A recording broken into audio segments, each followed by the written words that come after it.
Another bracket. Guys. Yeah, but even though we do the same shit over and over and over again, it's still fun. Hey, it's not the same shit. This is a completely different bracket than we've ever done before. It's variations of the same shit. What shit are you bringing to the table, babe? I put these 16 together and I don't feel like it's the same as anything. I'm excited to do it. I'm not saying it's shit entertainment.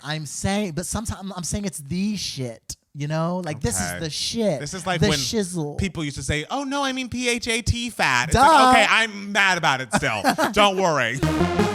Hi everybody and welcome back to 2 Gay Mats. It's Matt Palmer. And it's Matt Steele. And we are back again with another bracket video. And this time, we're going over the best last songs on albums. Great last songs on albums. Yes. Matt Palmer sent me this list and I was like, wait, some of these songs are so random. And Matt Palmer was like, well, I developed a rule for this. None will be singles. Because you don't want like someone like you just like stomping over everything every round. There's one song I'm pretty sure that will stomp all of the competition. I don't know. With you here? I mean, with me here, I do have a lot of feelings about this, but I feel like it's more evenly matched if you don't have like the edge of glory. You know what I'm saying? I agree with that, and it makes it a little more interesting because we're getting some deeper cuts. Yes. Because if you're an artist with like a truly phenomenal last song, you're gonna make it a single. Exactly. Hopefully. And sometimes, like Taylor, you make Begin Again your single, and that's not your best last song. Listen, Begin Again is great. It's good. Fuck you. Fuck you. Fuck you. The rules for me were like, okay, we're not dealing with bonus tracks. We're not dealing with deluxe edition. Yes. And we're not dealing with singles. Yeah, because sometimes if there are some great bonus tracks that where it's just like, oh wait, this last song on the deluxe is better than the last song in the regular. And what the fuck, Lauryn Hill? I know. How dare Tell Him be a hidden track? I know. Because Tell Him is my favorite on I was surprised. I was looking at actually the Travis Tracks playlist, which like if you watch the podcast, Matt Steele's educating his roommate about pop music, and I was surprised that you had Tell Him. I love Tell Him, but not. I think Tell Him is the best song on Miseducation of Love. I think that song is one of the most beautiful R&B songs of the 90s. I mean, well, we should probably have a video about this album at some point. We did. Did we have a video about this album? It was like a patron. Oh, okay. Go to patreon.com/2GayMats. That song is good, but you're giving it a lot. Shut up. Fuck you. Fuck you. So before we get started with the official bracket, we have a couple of artists who have multiple possibilities in their best last song. Yes. And we're only doing one last song per artist, and so we need to pick those out before we start the bracket in full. Yes. So let's start with the queen herself. Yes. Miss Mariah Carey. We have two differing favorite last songs for her. They're on two of her best albums, Daydream and Butterfly. My favorite Mariah song ever is Outside. But Looking In is is like one of my favorite Mariah songs. It's brilliant. I think it's a brilliant final track because it leads so beautifully into Butterfly. I mean, yes, but Butterfly. It should be the first track on Butterfly. I don't know if it should be, but it also, for me, it's like Outside and Looking In. Both have such heart-wrenching lyrics, absolutely. And there's something haunting about the Looking In melody. And of course, like you can feel her pain in that song, absolutely. Yeah. But then Outside appears. Yes. And that, especially the vocal performance at the end of that song, I would argue is Mariah's best vocal on record, which we're talking about Mariah Carey here, so that's a big statement to make. It's good. The song itself, even though she's speaking as a person who's multiracial, never quite fits in from a queer perspective, it makes sense. It's beautiful. It's something that we can all relate to her on. I mean, I'm pushing for Outside. Oh, shocker.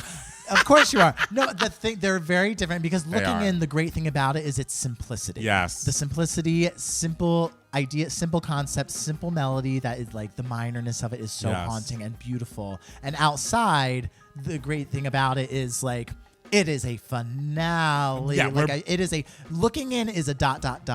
Yes.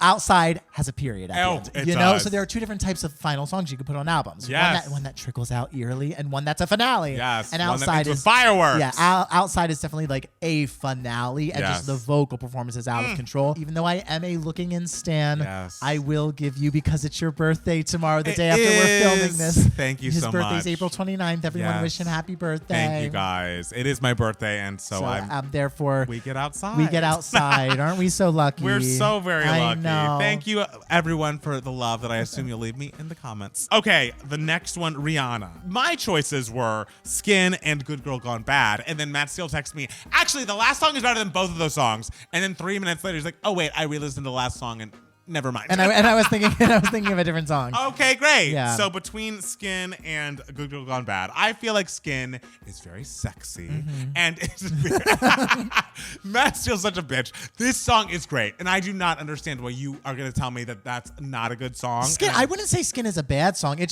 doesn't do much for me. I feel like it is her, and it's not as good as, but it is her version of an Anytime, Any Place. It's just like don't come anytime, any place is a classic. Of course, piece it's of not music. as good, but it's like we're getting the real sexy Rihanna, slinky Rihanna. We don't get sure. her all the time. Yeah. Good Girl Gone Bad is just a brilliantly written pop It song. is. It is very good. It is like, Neo wrote many hits for her. Take a Bow, obviously excellent. Stupid in Love, Unrated R is a great song. But Good Girl Gone Bad, that title track, might be my favorite thing he's done with her.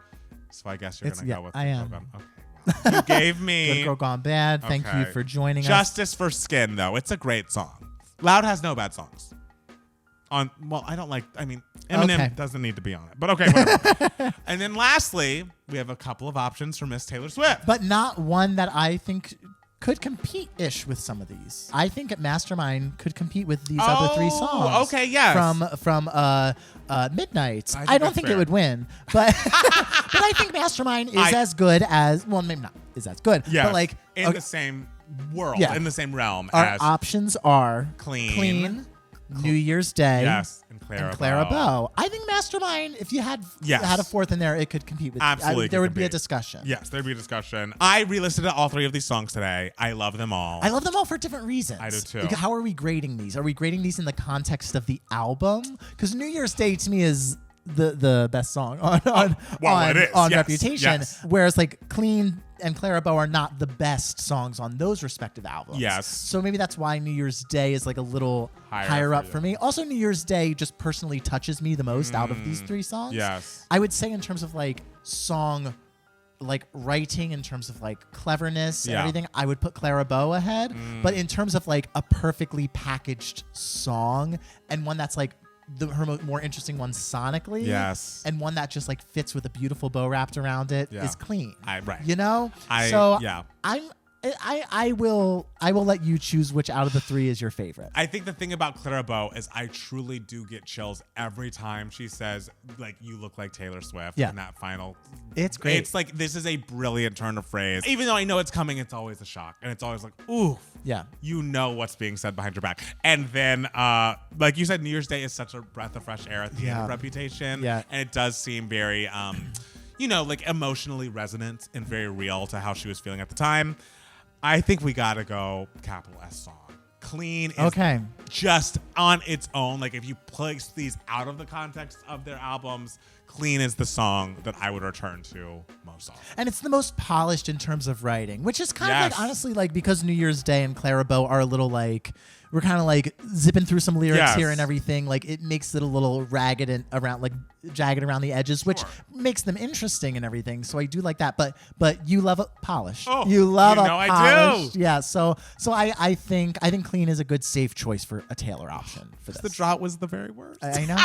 And I mean, we got to have some Imogen Heap here, which we have in another part of the bracket. But so we're now we're on to the actual bracket. Now we're on to the actual bracket. Put the little boxes up, Matt Steele.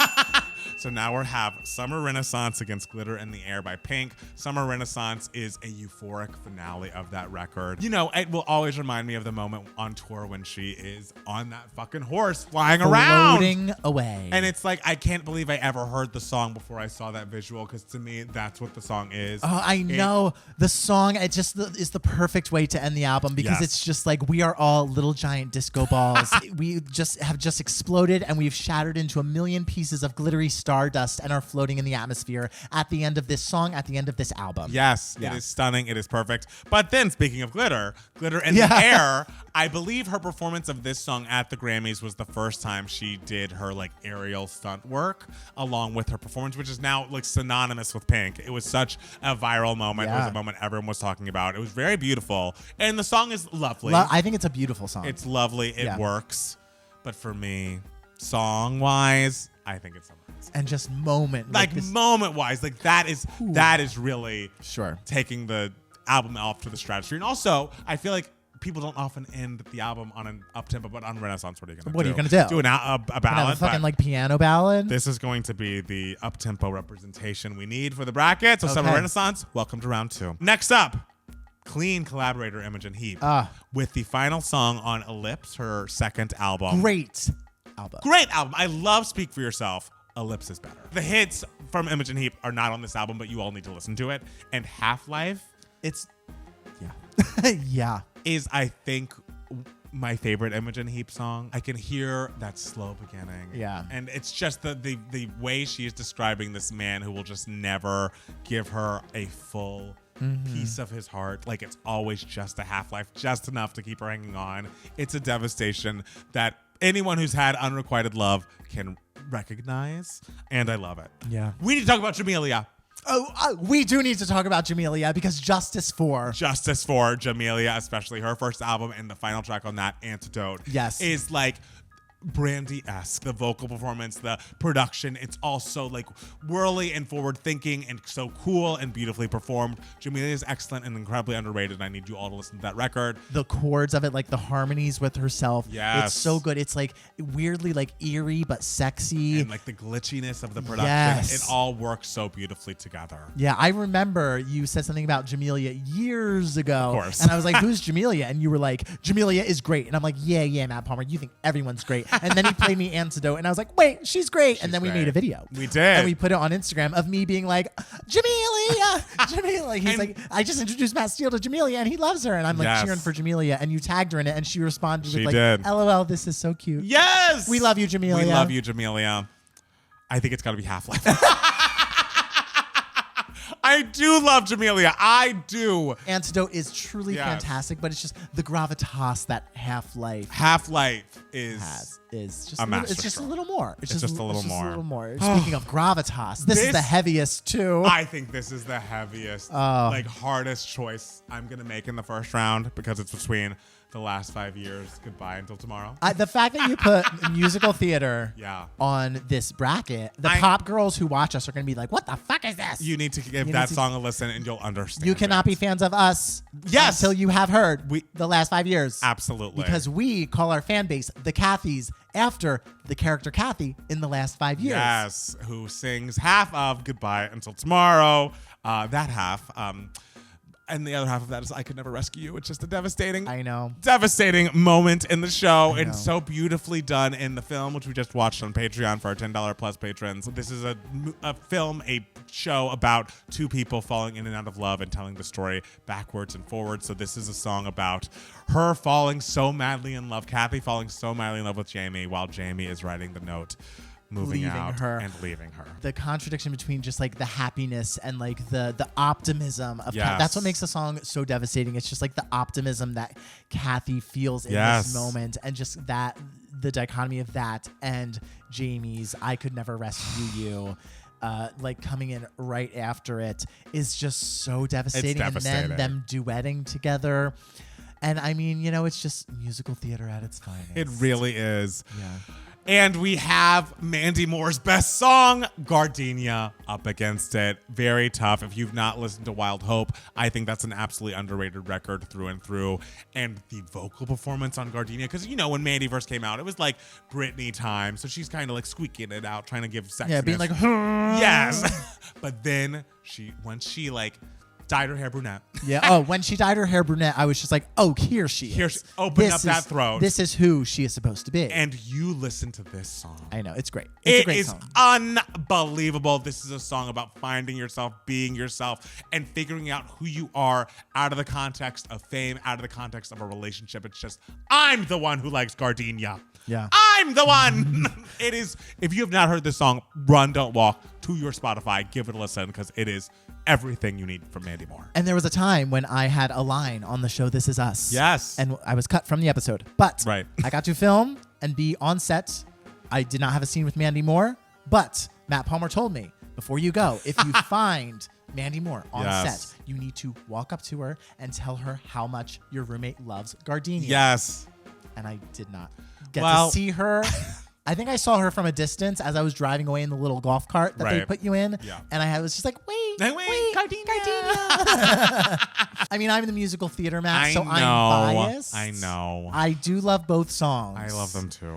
But I feel like the inclusion of the last 5 years in one of our bracket videos like this is such an inspired choice. Yes. I feel like maybe that should give it the edge here. I hear you. You hear? I know. It's really bad. I know. Tough. You'll be fine. You'll live. I know. Mandy will live. Mandy, we love you, and We'll love all live. Gardenia. We'll And all live. Everyone listen to it. But I mean justice for Kathy.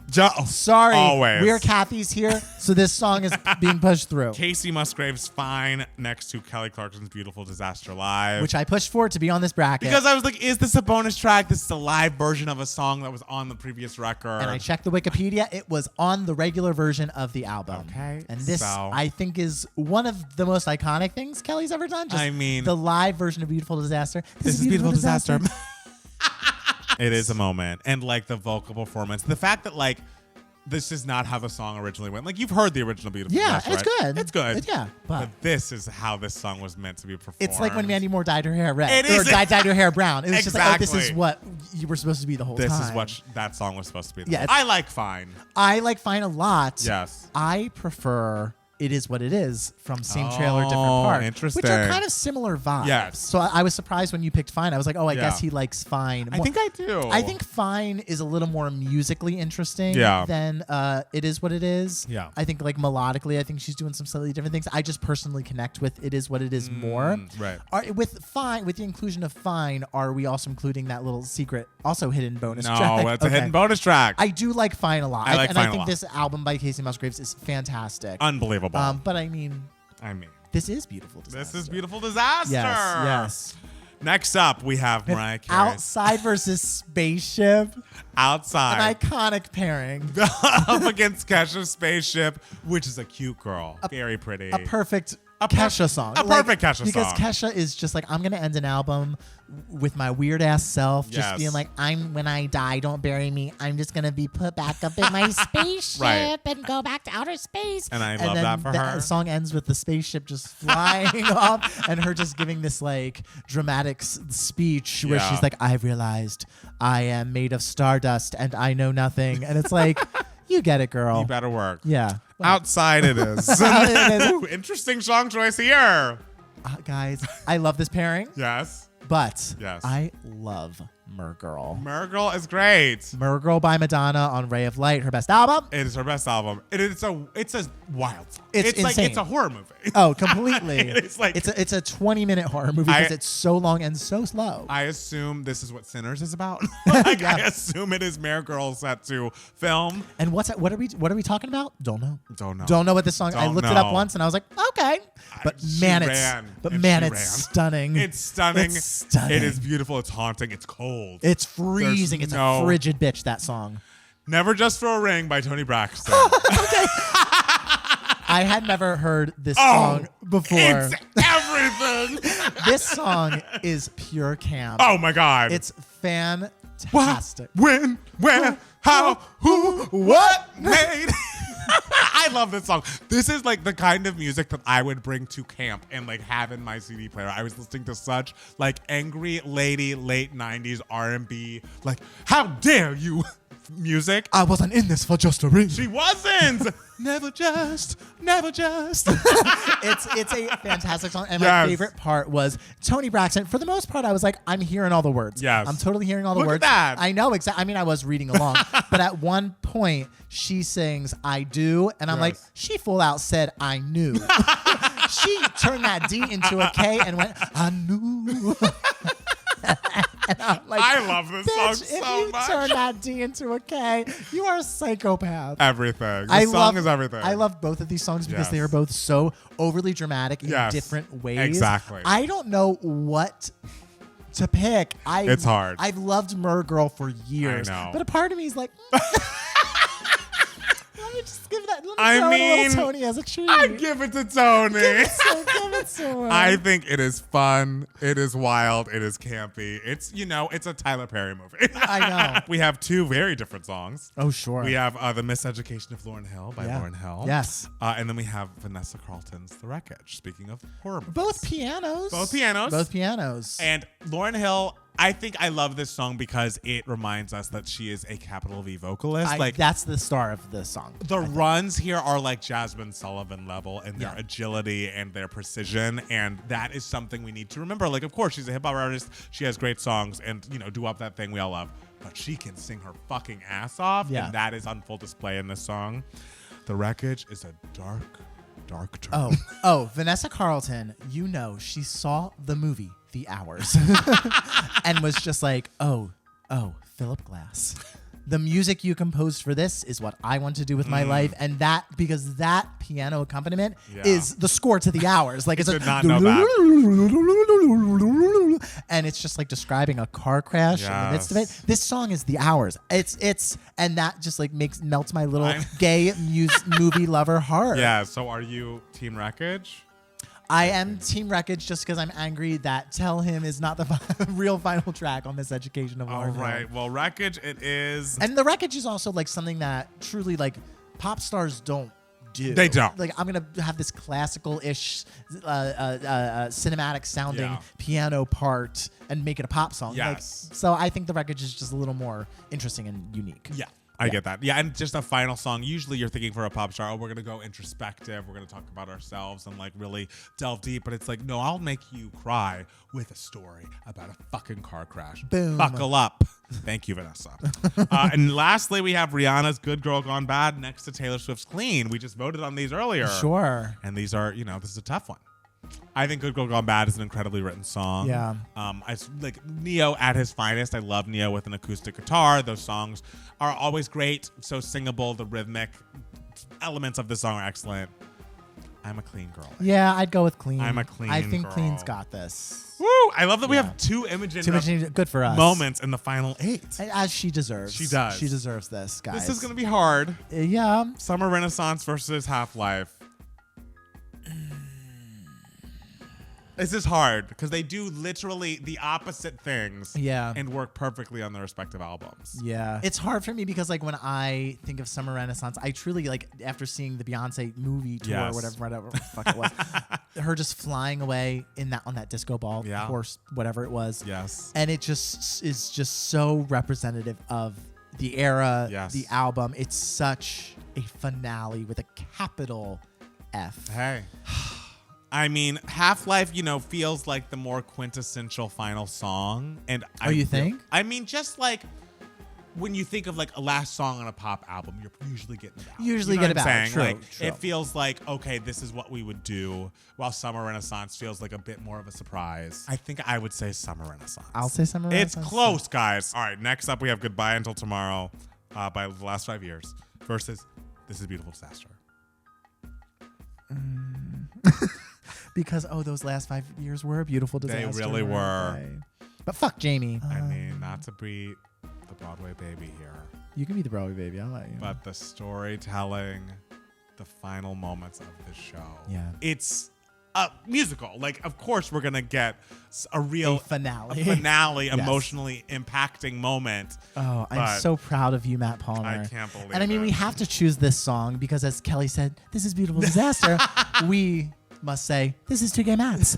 Kathy will prevail. Kathy will prevail. So, I love you, Never Just for a Ring. We love you just for a ring. I just heard you today, but I've got to stick with my mama. I mean, outside, it's a perfect piece of music. I don't know what to tell you.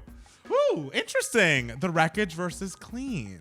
Oh, I don't know. Because The Wreckage is so interesting and dark, but Clean is so perfect. I feel like there's more emotional vulnerability with The Wreckage. A thing I will say about that I've said about 1989 is like obviously like such a phenomenal record and so polished and everything on it is just so good. Right. But it doesn't have as much Taylor emotional vulnerability as her other albums have. I'd say this is probably the peak. And this is the peak of that. Like, this is the best ballad on 1989 to us, even though You Wildest Dreams stands really go You hard. really like it.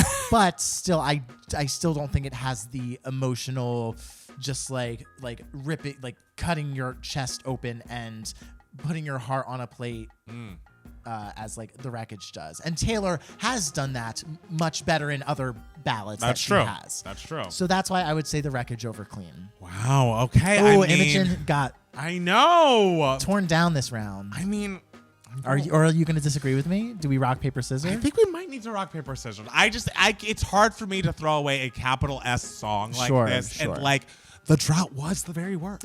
Mic's down. Get those paws up. 1 second, everybody. Oh, wait. I guess I can keep my mic. Right. Okay. Are we doing shoot? I always forget. Always do shoot. Rock, paper, scissors, shoot.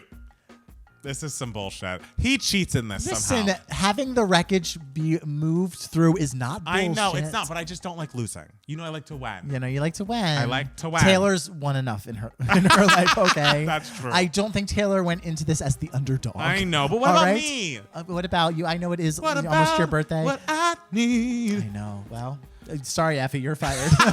Effie, we all got pain. Okay. I guess so. Now we have Summer Renaissance versus Goodbye Until Tomorrow. Oh my God, Beyonce versus Kathy. Kathy. Oh, Our two queens. I know. I have an answer.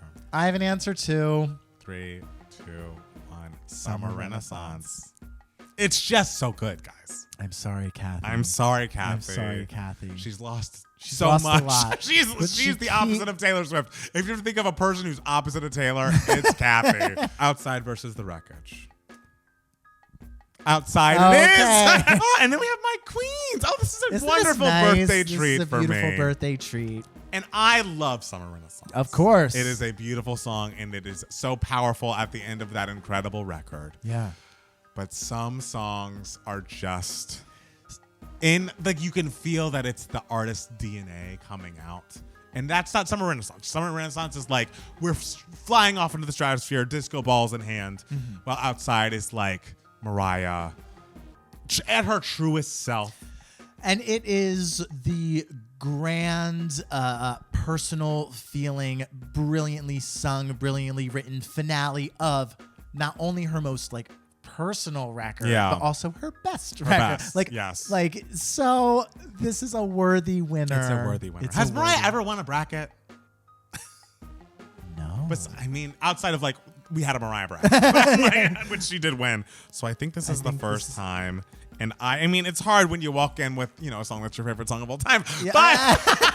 But there's someone who was a front runner here from the day one. That's true. Yeah. But there was discussion. This is why we're here at 2 Gay Mats to discuss, to analyze, even though someone was going to win from the beginning. And she deserves it because that is an incredible song, incredible piece of music, incredible vocal performance. And guys, tell us below what you thought of the bracket, how you feel about the last five. Tell us how you feel about the last 5 years too. And the last song bracket that we just completed. Tell us below in the comments, and also follow us on social media at Matt Palmer Music. And it's Matt Steele. And at 2 Gay Mats for both of us. If you enjoyed us, make sure to go to patreon.com/2gaymats where you can get extra bonus content from us, join our Discord and chit chat with us all the live long day, and meet friends you just haven't met yet. Also, we have a podcast that comes out every Monday wherever you get your podcast. You also can watch us record said podcast live Sunday nights at 6:30 p.m. Pacific here on YouTube and on your podcasters. You just have to look up 2 Gay Mats, TWO. You'll find us. And Matt Steele. Yes. Who do we need to give shout outs to? Our legendary patrons. Yes. Whose names are Matthew Tash, Michael, Heather, Sam, Amanda, Brandon, Matthew, Maxwell, Jacob, Jen, and Dr. Woods. Thank you guys so much for being legendary patrons. And thank all of you for watching. We'll be back soon with more 2 Gay Mats. Bye. Bye.